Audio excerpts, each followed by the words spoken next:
గద్దరన్న జీవితమే ఒక పోరాటమన్నారు జనసేన చీఫ్ పవన్ కళ్యాణ్. అనేక ప్రజా యుద్ధాలలో ఆరితేరిన యోధుడు గద్దర్ అంటూ ఓ లేఖను రిలీజ్ చేశారు. ఆయనతో ఉన్న అనుబంధాన్ని గుర్తు చేసుకుంటూ ఓ వీడియోను సైతం విడుదల చేశారు.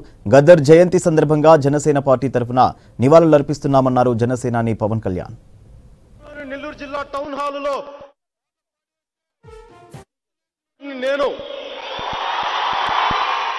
ఇదివరకు నువ్వు ధ్వనించే పాటవి, ఇప్పుడు కొన్ని లక్షల గొంతుల్లో ప్రతిధ్వనించే పాటవి.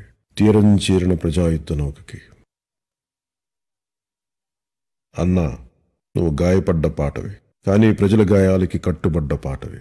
అన్యాయంపై తిరగబడ్డ పాటవి. బండెనక బండి గట్టి 16 బండ్లు గట్టి ఏ బండిలో పోతావు కొడక, ఓ నైజాం సర్కార్ రోడా అని గద్దరు సీమాంధ్ర ప్రాంతంలోని నెల్లూరు జిల్లా టౌన్ హాలులో పాట పాడేస్తే గంతులేసినోడిని నేను. ఇదివరకు నువ్వు ధ్వనించే పాటవి, ఇప్పుడు కొన్ని లక్షల గొంతుల్లో ప్రతిధ్వనించే పాటవి.